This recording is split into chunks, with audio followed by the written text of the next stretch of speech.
Je ne vous apprendrai rien si je vous dis que dans ce monde, c'est bourré d'injustice. Il y en a partout. Il y en a entre les peuples, il y en a dans les familles, il y en a en nous-mêmes même, c'est fou. Et puis, là, je vais vous citer encore un autre exemple, hein. Peut-être n'y avez-vous pas pensé. Ce sont les cours d'eau. Alors là, les cours d'eau, je peux vous dire qu'ils combattent, ils rivalisent, ils s'entrebouffent, ils font oh là là, c'est fou quand même. Ah oui, je vais vous citer simplement un ou deux exemples. Au nord de l'Italie, vous avez le Pô, dont les Italiens sont très fiers. Il n'est pas très long, mais c'est quand même le Pô. Alors, le Pô, il reçoit quand même certains cadeaux, certaines rivières qui s'offrent à lui, volontaire ou pas, je n'en sais rien. Toujours est-il que lui, il se frotte les mains quand il les voit arriver. Et vous avez déjà comment est-ce qu'il s'appelle celui-là? Oh, j'ai un trou là, celui qui traverse le lac Majeur. Le Tessin, voilà, le Tessin, il Ticino. Alors, le Tessin, lui, il sort du lac Majeur, il va dans le sud et puis il s'offre en cadeau au Pô qui le ramasse avec plaisir. Après, quand vous allez un peu plus à l'est, alors là, vous avez l'Adda, A-D-D-A, cette rivière qui va se jeter dans le lac de Caume. Bon, traverse le lac de Caume, ressort un peu plus au sud, serpente un peu, et puis va se jeter dans le Pô. Voilà, le Pô, il s'en est ramassé encore une de plus, tant mieux pour moi et vive la joie. Puis vous en avez d'autres qui n'ont pas forcément l'intention de se jeter dans le Pô. Puis il y en a un qui vient de Suisse justement, qui s'appelle l'Adige, A-D-I-G-E.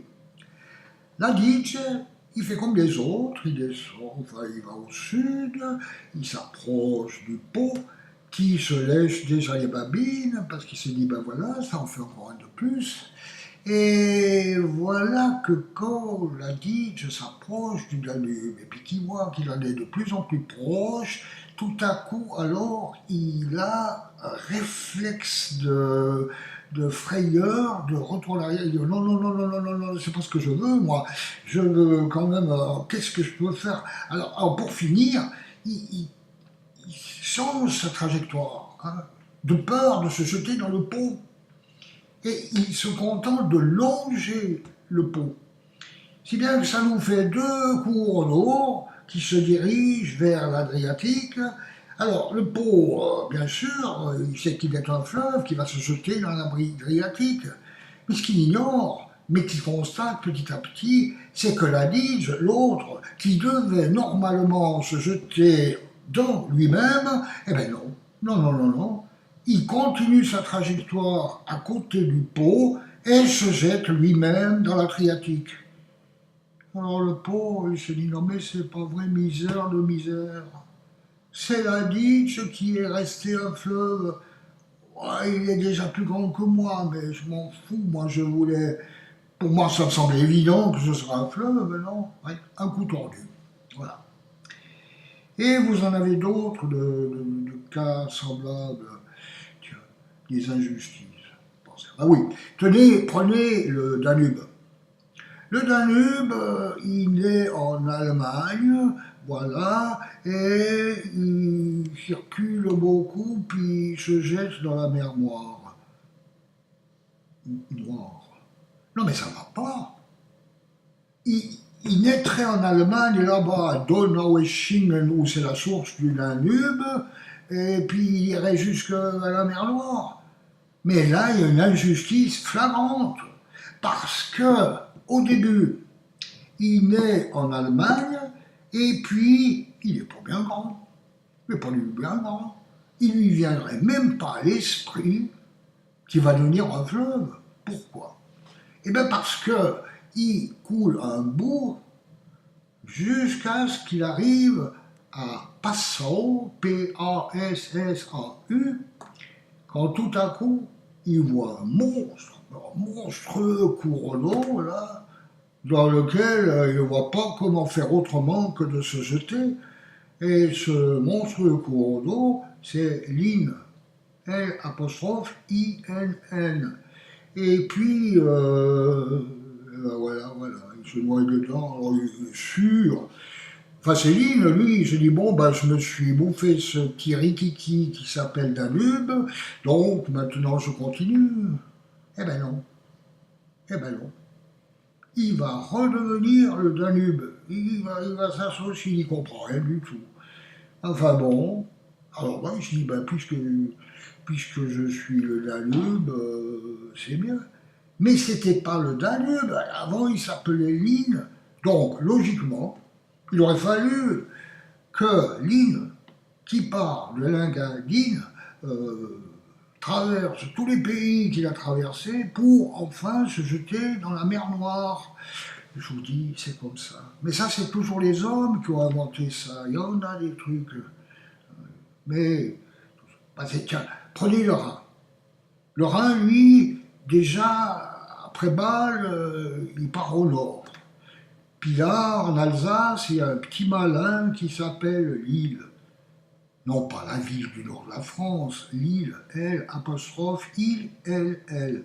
Voilà. Alors lui, ce petit malin, qui se demande peut-être aussi s'il ne veut pas devenir un fleuve, mais il ne faut pas rêver, parce qu'il suit, lui, il va à côté du Rhin. Il longe le Rhin. Déjà Mulhouse, il est encore là, c'est près du Rhin, mais pas trop près. Puis il continue jusqu'à Colmar, alors que le Rhin continue toujours. Ah ben voilà, il est toujours là. Puis c'est rien, mais même si ça se resserre un peu, il continue et il passe à Strasbourg. Il se dit, mais bon sang, hein, je vais bel et bien me jeter dans le Rhin, ouais, mais j'aurais perdu mon identité. Mais ça fait rien, parce que de toute façon, le Rhin, il l'attend non pas au virage, mais un tout petit peu plus loin, parce qu'il sait, et il a raison de savoir, que l'île va se perdre dans lui-même, c'est-à-dire le Rhin, un peu plus haut. Ensuite, le Rhin continue, il fait son chemin en Allemagne, tout ça. Puis à un moment donné, à sa gauche, il voit arriver une rivière qui serpente, qui va se jeter dans lui. Puis ça loupe pas, elle se jette dans lui après avoir serpenté. Il s'agit de la Moselle. La Moselle qui a connu sa jeunesse en France, puis qui a continué en Allemagne. Alors, crac, la Moselle, il se la ramasse. Bon, c'est parfait. Puis il continue, toujours, il continue. Et puis, quand il arrive là du côté des Pays-Bas, il en voit une autre qui approche. Là, il dit, oui, mais encore un, hein. Oui, c'est bon. Seulement, voilà. C'est pas tout à fait comme ça que ça se passe. En réalité, cette rivière parallèle à la Meuse, pour finir, s'approche du Rhin de plus en plus. À peu près la même chose que la DJ a fait par rapport au Pô. Eh oui, la Meuse s'approche, mais elle reste à côté. Elle ne se jette pas dans lui, non. Voilà que pour finir, la Meuse se jette dans la mer du Nord directement, sans demander l'avis au Rhin, juste en lui faisant la nique, et ben voilà, cette rivière parallèle à la Moselle, finalement, est un fleuve. Voilà, il y en a des tas d'injustices dans ce style, on pourra peut-être en reparler, mais enfin bref, déjà une, voire deux, c'est déjà pas mal. Voilà, alors à la prochaine, hein.